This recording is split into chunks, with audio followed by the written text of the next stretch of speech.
Hi student, today we discuss about the next point in the 8th number chapter, that is respiration in animals. Yesterday in the last lecture we started about the 8th number chapter, respiration and circulation.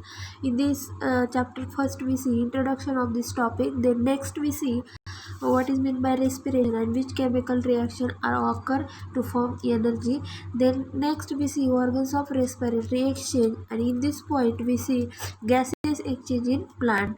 So today we discuss that is respiration in animals. तर पहा, as compare to plant animals show wide variety of respiratory surface of organ. म्हणजे आपण कालचं जे exactly पाहिलं gases exchange in plant, त्याच्यामध्ये काय पाहिलं, प्लांटमध्ये सुद्धा गॅसेस एक्सचेंजसाठी असे वेगवेगळे सरफेस असतात, एरिया असतात की त्याच्यामुळे काय होते, गॅसेस एक्सचेंज ही प्रोसेस होते. लाईक स्टोमॅटा असेल, लेंटिसेल्स असतील, याच्यामधून काय होते, पूर्णपणे ती प्रोसेस होती गॅसेस एक्सचेंजची.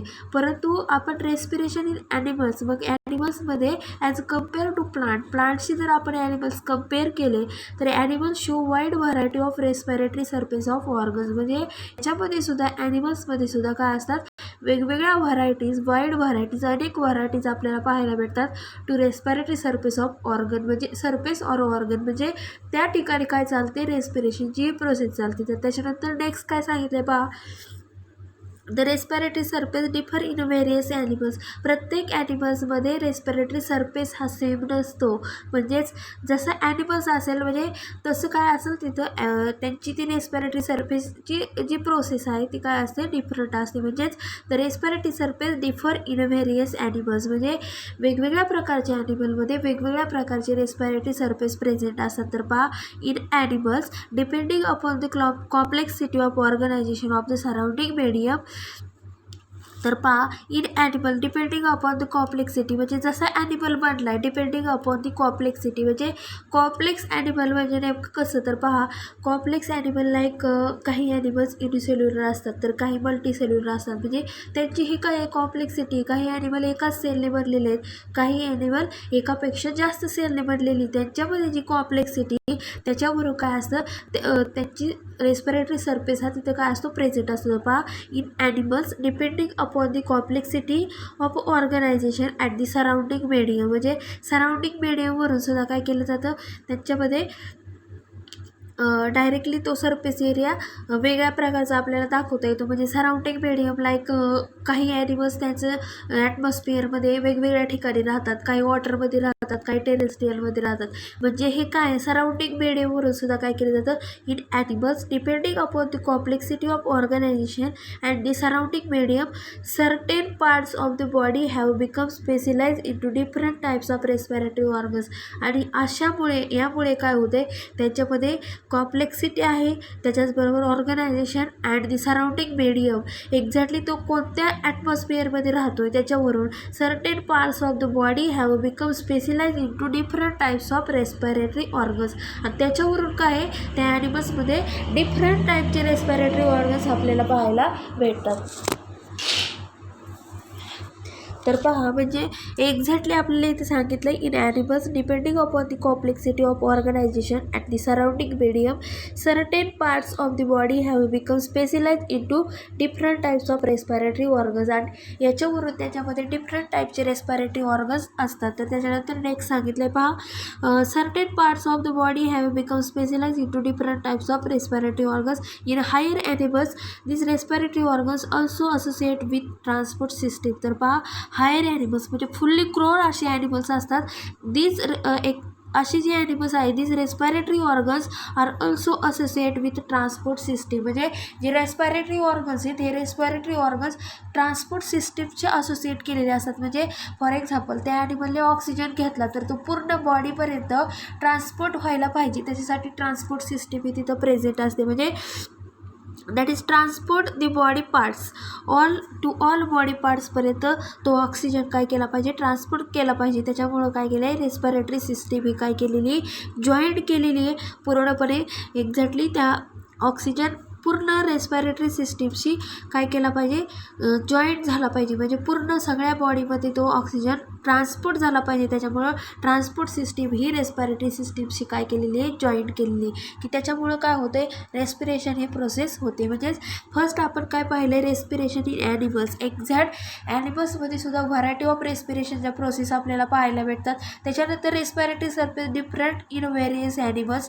प्रत्येक ॲनिमल्समध्ये काय असतात, वेगळे असतात, सेम नसतात. म्हणजे ते कशावरून डिफरंट असतात, त्यांच्यामध्ये animals depending upon the complexity, unicellular आहेत की मल्टीसेल्युलर आहेत, त्याच्याचबरोबर सराउंडिंग मीडियम, त्यांच्या ॲटमॉस्फिअरवरून काय केलं जातं, एक्झॅक्टली त्या ॲनिमलचं रेस्पिरेटरी ऑर्गन्स कोणते आहेत ते डिफरंट टाईपचे आपण ओळखू शकतो. त्याच्याचबरोबर जे ॲनिमल्स एक्झॅक्टली रेस्पिरेशन करतात त्याच्यामध्ये काय, this respiratory organs are also associate with transport system. Respiratory सिस्टीमला काय जॉईंट झालेली असते, तर ट्रान्सपोर्ट सिस्टीम ही जॉईंट झालेली असते. तर त्याच्यानंतर नेक्स्ट आपल्याला हा टेबल पाहायचा, respiration surface organs in organism. म्हणजे वेगवेगळ्या प्रकारचे काय दिलेले आहेत आपल्याला, एक्झॅक्टली ऑर्गॅनिझम दिलेले आहे. जसं आपण प्लांटमध्ये वेगवेगळ्या प्रकारचे सरफेस एरिया पाहिले की तिथं रेस्पिरेशन ही प्रोसेस होते, तसेच आपल्याला ॲनिमलमध्ये पाहायचं आहे. हे जे रेस्पिरेशन आहे, हे रेस्पिरेशन वेगवेगळ्या ऑर्गन्सवरती, वेगवेगळ्या सरफेस एरियावरती हे रेस्पिरेशन प्रोसेस होत असते. तर पहा, काही प्रोटीन्स असतील, फर्स्ट आपल्याला पाहायचं आहे फर्स्ट बॉक्स, काही प्रोटीन्स असतील, स्पॉन्जेस असतील अँड सिलेंट्रेट असतील.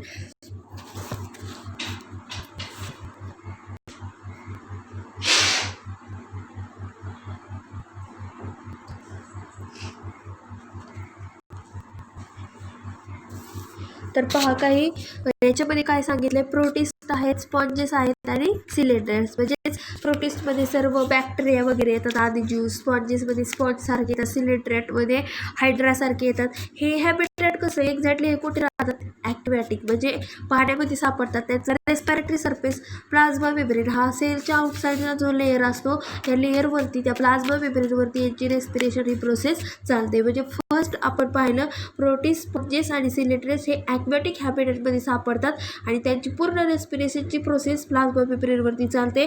त्याच्यानंतर नेक्स्ट आपल्याला पाहायचं आहे फ्लॅटवर्म्स लाईक प्लॅनेरिया ॲनिलिड्स. त्याच्यामध्ये अर्थवर्म असेल, त्याच्यानंतर नेरिस असेल, लीच असेल, ॲम्फिबियन्स, त्याच्यामध्ये फ्रॉग येतात. तर हे जे ॲनिमल्स आहेत हे ॲनिमल्स एक्झॅक्ट त्यांचं हॅबिटॅट कोणतं आहे, ॲक्वॅटिक और सेमी ॲक्वॅटिक. म्हणजे हे पाण्यामध्ये राहतात, और सेमी ॲक्वॅटिक म्हणजे half live in half animals live in water and half terrestrial. म्हणजे एक्झॅक्टली हे ॲनिमल्स सेमी ॲक्वॅटिक म्हणजे आपल्याला दोन्ही रिजनवरती सापडतात. म्हणजे काही दिवसासाठी ते पाण्यामध्ये राहतात, काही दिवसांसाठी ते एक्झॅक्टली जमिनीवर राहतात, त्यांना सेमी ॲक्वॅटिक म्हटलं जातं. म्हणजेच एक्झॅक्टली फ्लॅटवर्म्स असतील, त्याच्यामध्ये चपटे कृमी आपण पाहिलेत, प्लॅनेरिया 11th स्टँडर्डला हे ॲनिमल्स पाहिलेले आहेत. त्याच्यामध्ये ॲनिलिड्स म्हणजे गोल कृमी वगैरे येतात, पहा, अर्थवर्म, नेरिस, लीच अशा प्रकारचे. आणि ॲम्फिबियन्समध्ये फ्रॉग हे ॲक्वॅटिक किंवा सेमी ॲक्वॅटिक असतात.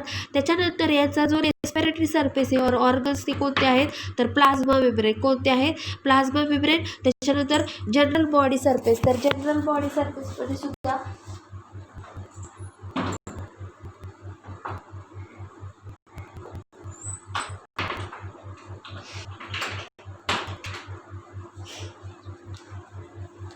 तर जनरल बॉडी सरफेस याच्यामध्ये सांगितलेलं आहे आपल्याला. म्हणजे मॉइस्ट स्किन, म्हणजे त्यांची स्किन ही ओलसर असते आणि मॉइस्ट स्किन, मग अशा स्किनमधून ते रेस्पिरेशन करू शकतात. त्याच्यानंतर इन्सेक्ट, एकदम स्मॉल इन्सेक्ट पाहिजेत, ते त्यांचं हॅबिटॅट ते टेरेस्ट्रियलवरती सापडतात. त्याच्यानंतर एक्झॅक्टली हे कसे कोणत्या रिजनवरून रेस्पिरेशन करतात, ट्रॅकियल ट्यूब्स म्हणजे ज्या श्वसन नलिका असतात त्या श्वसन नलिकांच्या सहाय्याने काय केले जाते, ते रेस्पिरेशन करतात इन्सेक्ट. त्याच्याबरोबर स्पायरॅकल्स. तर पहा, कॉकरोच जर आपण पाहिला तर कॉकरोचच्या लेगच्या तिथे एक स्मॉल ओपनिंग सरफेस असतो, base of the leg opening called a spiracle. त्याला स्पायरॅकल म्हटलं जातं. एकदम बेस ऑफ द लेग, त्या लेगच्या बेसला एक स्मॉल ओपनिंग असते, त्या सहाय्याने त्याला स्पायरॅकल म्हटलं जातं. त्याच्या सहाय्याने ते काय करतात, तर रेस्पिरेशन ही प्रोसेस करतात. म्हणजेच एक्झॅक्टली जे इन्सेक्ट आहेत हे इन्सेक्ट टेरेस्ट्रियल आहेत, जमिनीवरती आपल्याला पाहायला भेटतात आणि एक्झॅक्टली त्यांच्यामध्ये जे रेस्पिरेशन प्रोसेस ही कोणत्या सरफेसवरती चालते, तर ट्रॅकियल ट्यूब्स अँड स्पायरॅकल्स. त्याच्यानंतर arachnids like spiders and scorpions. आता स्पायडर आणि स्कॉर्पिओन हे आपल्याला माहिती, ते टेरेस्ट्रियलवरतीच काय करतात, तर हॅबिटॅट त्यांचं टेरेस्ट्रियलवरतीच त्यांचं वास्तव्य असतं. आपल्याला ते पाहायला भेटतात टेरेस्ट्रियलवरती. स्पायडर असतील, त्याच्याबरोबर स्कॉर्पिओन असतील. आणि ह्यांचं रेस्पिरेशन कोणाच्या सहाय्याने चालतं तर बुक लंग्स. हे वर्ड आपल्याला गेलेले आहेत, बुक लंग्स आणि बुक गिल्स. हे असे बुक लाईक म्हणजे हे गिल्स असे असतात की त्यांचे एक्झॅक्टली जसे बुकचे पेजेस असतात सेम तसेच बुकच्या पेजेस सारखे या गिल्सची अरेंजमेंट झालेली असते. एका साईडला पूर्ण पेजेस अटॅच झालेले असतात आणि जेव्हा आपण सर्व सुट्टे करतो तर ते कसे एकदम मोकळे असे म्हणजे एकदम सुटे होतात.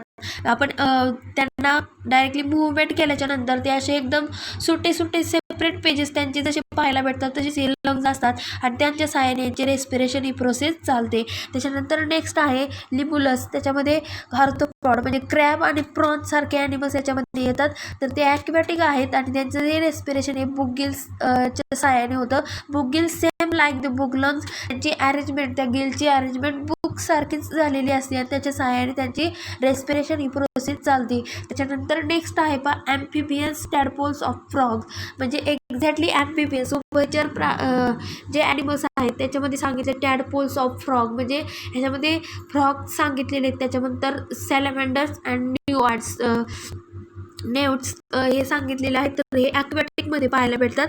ॲम्फिबियन्समध्ये टॅडपोल्स ऑफ फ्रॉग, सॅलॅमेंडर अँड नेव्ट्स हे ॲक्वॅटिक आहेत. आणि एक्सटर्नल गिल म्हणजे त्यांचे जे एक्झॅक्टली जे गिल्स असतात हे गिल्स एक्सटर्नली प्रेझेंट असतात बाहेरच्या साईडनी. जसं आपण फिशेस पाहिले असतील, फिशेसला गिल्स हे इनसाईडला प्रेझेंट असतात. म्हणजे काय करतात ते एक्झॅक्टली माउथद्वारे काय केलं जातं, जो वॉटर हे वॉटर इनटेक केलं जातं म्हणजे त्याच्या स्वरूपात ऑक्सिजन त्यांच्या बॉडीमध्ये येतो आणि एक्सटर्नल गिलच्या सहाय्याने तो बाहेर टाकला जातो कार्बन डायऑक्साईड. म्हणजेच एक्झॅक्टली तोंडाने काय केलं जातं म्हणजे फिशसारखं असतं पहा. फिश नंतरचं आहे आपल्याला फिश हे ॲक्वॅटिक आहेत. इंटरनल गिल्स म्हणजे एक्झॅक्टली त्यांचे गिल्स हे इंटरनली प्रेझेंट असतात. तोंडाने वॉटर घेतात म्हणजे mouth take water and gills काय करतात हे बाहेर टाकतात. म्हणजे एक्झॅक्टली एक्सटर्नल गिल्स आणि इंटरनल गिल्स म्हणजे जे ॲम्फिबियन्स असतात हे ॲम्फिबियन्स त्याच्यामध्ये फ्रॉग असतील, टॅडपोड असतील यांना एक्सटर्नल गिल्स असतात.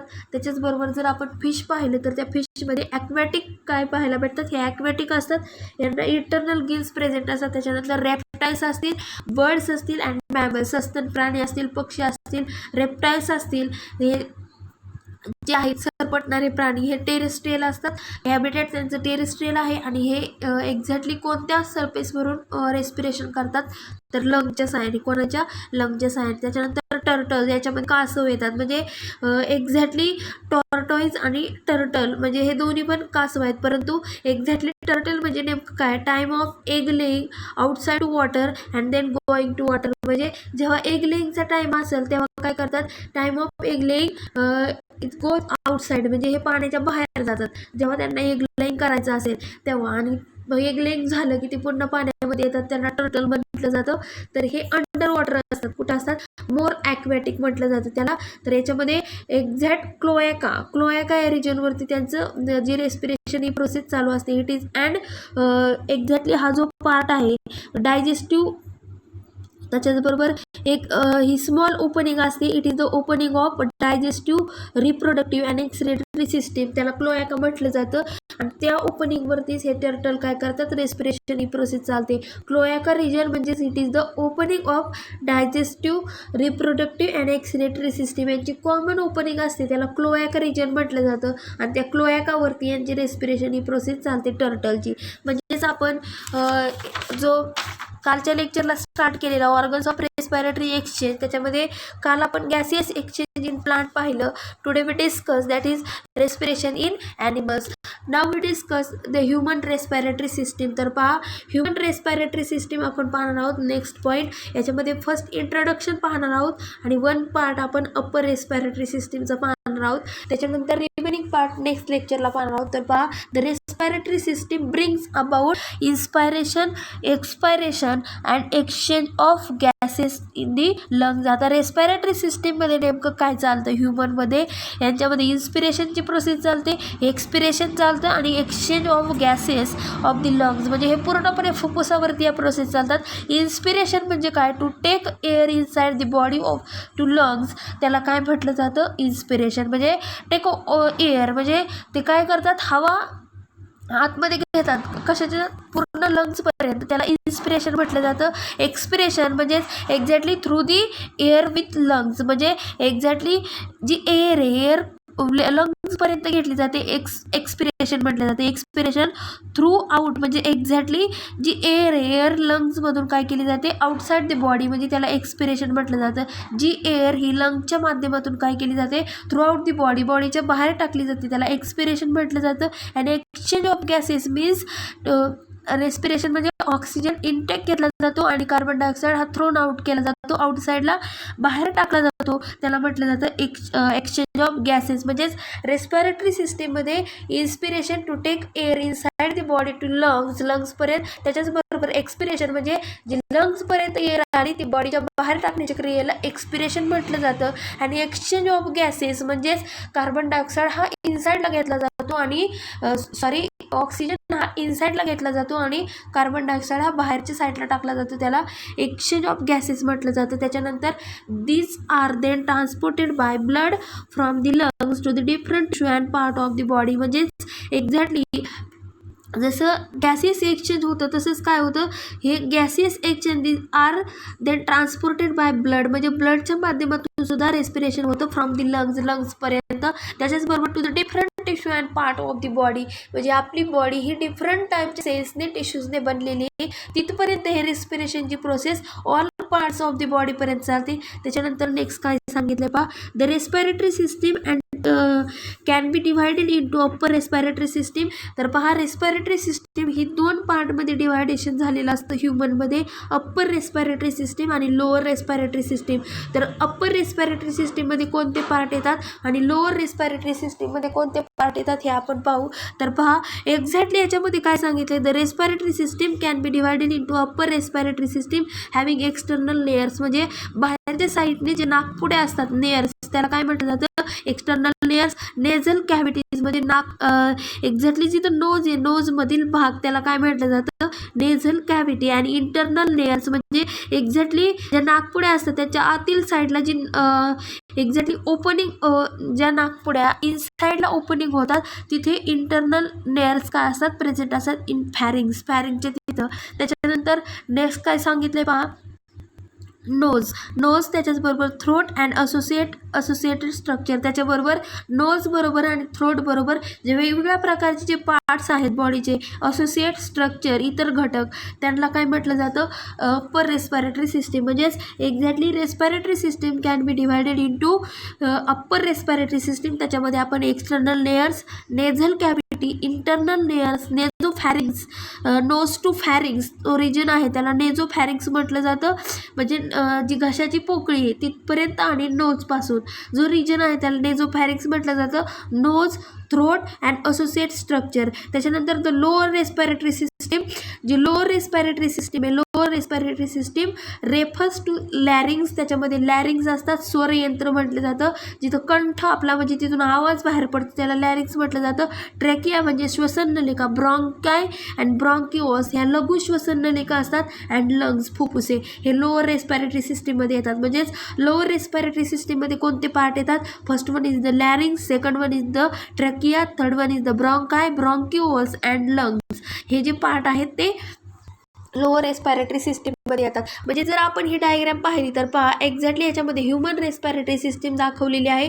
नेझल कॅव्हिटी फर्स्ट आपल्याला दाखवलेली आहे. नेझल कॅव्हिटी म्हणजे एक्झॅक्टली जो तुमचा नोज आहे त्या नोजच्या मधला जो रिजन आहे तो नोजचा मधला रिजन त्याला नोझल कॅव्हिटी म्हटलंय. नॉस्ट्रिल म्हणजे नाकपुडे, त्याच्यानंतर माउथ दाखवलंय. लॅरिंग्स म्हणजे स्वरयंत्र, जिथं घसा कंठ आपला आवाज निघतो तिथं. त्याच्याचबरोबर फॅरिंग्स जो घसा आहे आपल्या घशाची पोकळी त्याला फॅरिंग्स म्हटलंय. ट्रॅकिया म्हणजे सेंटरला श्वसन नलिका असते. राईट मेन ब्रॉन्कस म्हणजे लेफ्ट साईड, राईट साईडला उजव्या साईडची एक लघु श्वसन नलिका असते. लेफ्ट लंग दाखवलेलं आहे, म्हणजे डाव्या साईडची जे फुफ्फुस येते इकडं राईट लंग दाखवलेले आहेत. आणि त्याच्यानंतर डायफ्रॅगम, पूर्णपणे आपला जो चेस्टचा डायफ्रॅग्राम दाखवला आहे, चेस्टचं पूर्णपणे ते रिब्स आहे, त्या रिब्सचा पूर्ण तो रिजन आहे तो डायफ्रॅग्राम मी दाखवला आहे. रिब्स म्हणजे तुमचा छातीचा पिंजरा. त्याच्यानंतर अल्व्हेओलस म्हणजे पूर्णपणे ज्या टिश्यू आहेत त्या टिश्यूंचा ग्रुप इथे दाखवलेला आहे सेलचा, अल्व्हेओलस त्याला म्हटलं जातं. त्याच्यानंतर air sac with blood capillaries म्हणजेच air sac with blood capillaries म्हणजे ज्या air sac fulfilled air sac आहेत त्या, आणि त्याच्यामध्ये ब्लड कॅपिलरीज आपल्याला दाखवलेल्या आहेत. तर आपण अप्पर रेस्पिरेटरी सिस्टीमचा फर्स्ट पार्ट पाहणार आहोत, तो आहे नोज. तर हा फर्स्ट पार्ट आपण आज डिस्कस करणार आहोत, नोज. तर पहा, nose has a pair of slit like opening called external layers or nostril for the entry of air into the nasal cavity. आता व्यवस्थित डायग्राममध्ये आपल्याला लक्ष द्यायचं आहे. The nose has a pair of slit like opening म्हणजे जर आपण नोज पाहिलं तर त्या नोजला काय असतात, स्लिट लाईक ओपनिंग म्हणजे स्मॉल होल्स असतात. Slit like opening called external layers म्हणजे त्यांना काय म्हटलं जातं, एक्सटर्नल लेयर्स. लेयर्स म्हणजे नाकपुड्या असतात पहा बाहेरच्या साईडला, और त्यालाच काय म्हटलं जातं, नॉस्ट्रिल. म्हणजे डायग्राममध्ये सुद्धा आपल्याला नॉस्ट्रिल दिसतात. म्हणजे the nose has a pair of slit like opening called external layers. त्याला एक्सटर्नल लेयर्स म्हणून ओळखलं जातं, और नॉस्ट्रिल्स त्यालाच नाकपुड्या म्हणून ओळखलं जातं. For entry of air into the nasal cavity म्हणजे जी नॅझल कॅव्हिटी आहे, पूर्णपणे नॅझल कॅव्हिटी ही कुठं असते, तर मी मगाशी सांगितलं नेझल कॅव्हिटी आपण कशाला म्हटलो, तर जी नाकाच्या मधील भाग आहे त्याला नेझल कॅव्हिटी म्हटलं जातं. म्हणजे पूर्ण नेझल कॅव्हिटीपर्यंत ती एअर काय, it goes to the nasal cavity म्हणजे नॉस्ट्रिलपासून ते एअरची एंट्री नेझल कॅव्हिटीपर्यंत जाण्यासाठी एक्झॅक्टली तिथं नेझल कॅव्हिटी ही प्रेझेंट असते. म्हणजे ते nose has a pair of slit like opening, अशा ओपनिंग असतात त्यांना एक्सटर्नल लेयर्स किंवा नॉस्ट्रिल म्हटलं जातं. आणि या कशासाठी प्रेझेंट असतात, for entry of air into the nasal cavity. जे एअर आहे त्याची एंट्री नेझल कॅव्हिटीपर्यंत जाण्यासाठी ह्या स्लिट लाईक ओपनिंग नोजला प्रेझेंट असतात. त्याच्याच नंतर नेक्स्ट आपल्याला सांगितलं आहे जे nasal cavity is divisible into right and left nasal chamber. म्हणजे राईट साईडला एक चेंबर आणि लेफ्ट साईडला एक चेंबर. ही नेझल कॅव्हिटीचं अशा पद्धतीने डिवायडेशन झालेलं असतं बाय अ मेसेन्थमॉइड कार्टिलेज. अशा प्रकारच्या बोन्सने त्यांच्यामध्ये डिवायडेशन झालेलं असतं. Right and left nasal chamber हे एका बोनच्या सहाय्याने, त्या बोनचं नाव आहे मेसेन्थमॉइड कार्टिलेज. या बोनचं नाव आहे, यांच्या सहाय्याने लेफ्ट आणि राईट नेझल चेंबर अशा पद्धतीने त्या नेझल कॅव्हिटीचं डिवायडेशन झालेलं आहे. त्याच्यानंतर प्रत्येक नेझल चेंबर आहे, each nasal chamber is further divided into 3 region. आता लेफ्ट आणि राईट चेंबर आहेत, त्या लेफ्ट आणि राईट चेंबरमध्ये प्रत्येक जो चेंबर आहे लेफ्ट साईडचा चेंबर याचं डिवायडेशन झालेलं आहे, राईट साईडच्या चेंबरचं डिवायडेशन झालेलं आहे. तर पहा नेक्स्ट आपल्याला काय सांगितलंय, each nasal chamber is further divided into 3 region. 3 रिजनमध्ये यांचं डिवायडेशन झालेलं आहे. तर त्याच्यामध्ये फर्स्ट आहे व्हेस्टिब्यूल, फर्स्ट रिजन आहे व्हेस्टिब्यूल. सेकंड आहे रेस्पिरेटरी पार्ट, त्यालाच कंडिशनर म्हणून ओळखलं जातं. आणि थर्ड आहे तो olfactory or sensory chamber. So first we see first region of this nasal chamber, left or right nasal chamber that is vestibule. तर पहा व्हेस्टिब्यूलमध्ये आपल्याला काय सांगितलंय, it is the proximal part about the nostril म्हणजे जिथून नॉस्ट्रिल तयार झालेत, ज्या नाकपुड्या आहेत त्याचा प्रॉक्झिमल सर्वात सुरुवातीचा पार्ट आहे. It is the proximal part about the nostril. नॉस्ट्रिलचा हा सुरुवातीचा पार्ट आहे. It skin has hair for filtering the air and trapping the dust and suspended particles in the inhaled air. तर पहा जिथं प्रॉक्झिमल पार्ट आहे नॉस्ट्रिलचा नाकपुड्याचा, तिथं काय असतात, एकदम स्किन हॅज हेअर्स, एकदम स्मॉल हेअर्स असतात. इन ह्युमस म्हणजे आपल्यामध्येच आपण पाहतोय तिथं काय असतात, हेअर्स असतात. कशासाठी असतात, फॉर फिल्टरिंग द एअर म्हणजे जी हवा आपल्याला बॉडीमध्ये एंटर करायची, ऑक्सिजन आपण घेतो हवेच्या माध्यमातून, ती पूर्णपणे फिल्टर झाली पाहिजे, शुद्ध झाली पाहिजे. ह्या हेअरच्या सहाय्याने काय होतंय, skin has hairs for filtering the air. ती एअर पूर्णपणे फिल्टर करतात म्हणजे एक्झॅक्ट ते एअरमध्ये जे डस्ट पार्टिकल आहेत ते ट्रॅप केले जातात, ते पकडून ठेवतात hairs. And suspended particles in the inhaled air म्हणजे ते धुळीचे कण सस्पेंड होतात एअरमध्ये. इनहेल्ड एअर जे आपण एअर इनटेक करतोय ते पूर्णपणे ट्रॅपिंग करण्याचं काम हे स्किन हेअर करत असतात.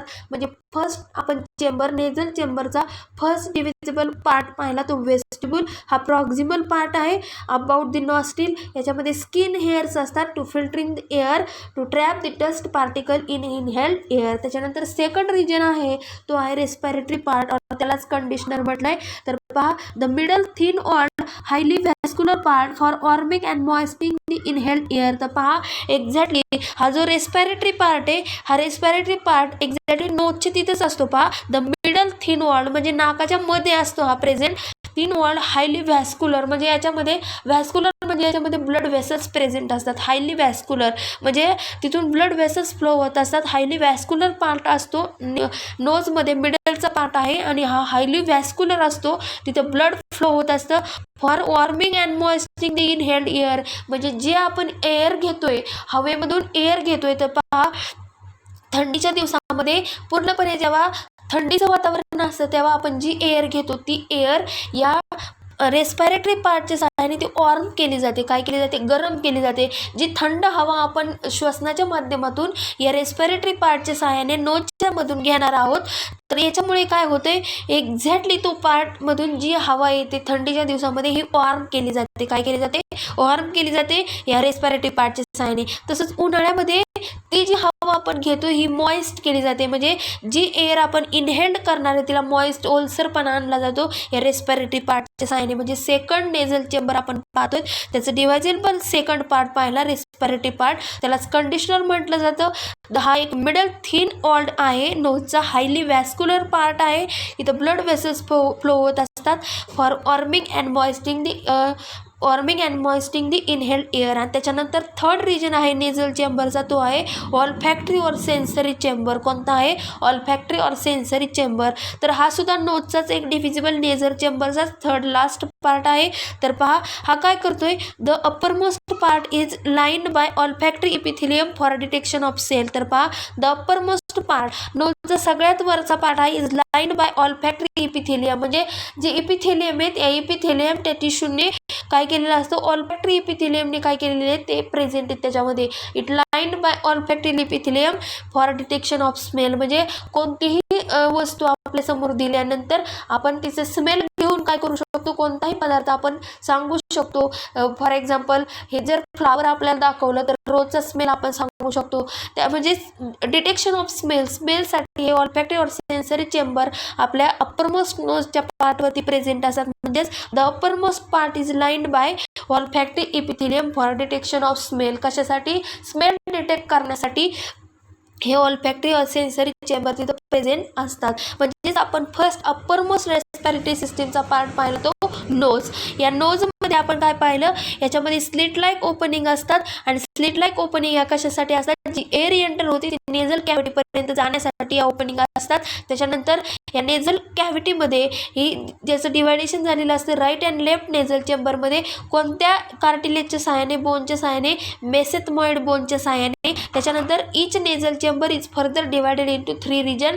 First vestibule, respiratory part and olfactory or sensory chamber. In human respiratory सिस्टीममध्ये आपण पाहिलं अप्पर रेस्पिरेटरी सिस्टीममध्ये कोणते पार्ट येतात आणि लोअर रेस्पिरेटरी सिस्टीममध्ये कोणते पार्ट येतात, आणि त्याच्या आधी आपण पाहिलं respiration in animals. So next point that is upper respiratory part, pharynx, larynx we see in next lecture. So today we stop here.